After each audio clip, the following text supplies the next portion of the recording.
Miguel Vargas has a new path to the majors. Let's discuss next on Fantasy Baseball Today in 5.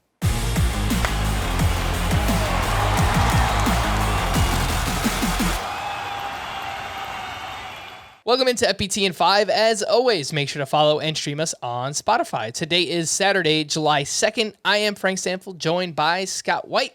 5 prospects on the verge of getting the call. Miguel Vargas with the Dodgers, Jared Kelenic with the Mariners, Max Meyer with the Marlins, Esteury Ruiz with the Padres, and Brian Bayo with the Red Sox. What is this new path for Miguel Vargas?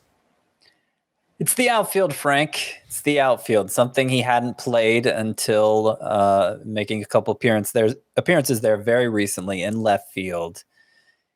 Vargas has gotten some exposure to first base, second base before, so it's not crazy to see the Dodgers try him in left field, especially since he should have pretty good range out there. He's a fast runner. And the reason why I think it could be his path to the majors is because they just lost Mookie Betts, and they don't really have a lot of outfield depth. They traded A.J. Pollock before the start of the season. Lately, they've had to make do with Trace Thompson, Eddie Alvarez. Trace Thompson and Eddie Alvarez out there. Not really, championship caliber players there, either one of them. And Vargas, obviously seems like he would be an improvement. Now, Betts' injury doesn't sound like a long-term one, but even so, they could use Vargas in a bunch of different places, including third base. Justin Turner and Max Muncy, who they've mostly been using there this year. Neither one of them is performing up to expectations, and just may not bounce back like they're hoping. Vargas, hitting wise, this is what Dodgers general manager Brandon Gomes had to say about Vargas's hitting. We feel really strongly about his ability to hit. I think he can roll out of the bed and hit. So that's not what's keeping Vargas out. And so I just get the feeling this is going to happen sooner than later for him, with the Dodgers trying to hold off the Padres.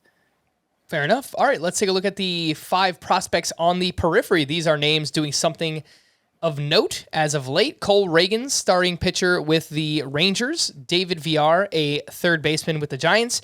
Ricky Tiedemann, a starting pitcher with the Blue Jays. Mason Montgomery, a pitcher with the Tampa Bay Rays. And Matt Mervis, a first baseman with the Cubs. What do we think here, Scott? So this is an interesting group.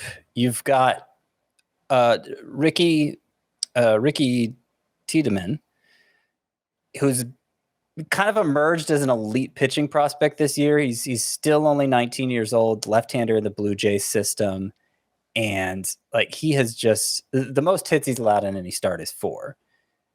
His swinging strike rate is 19%.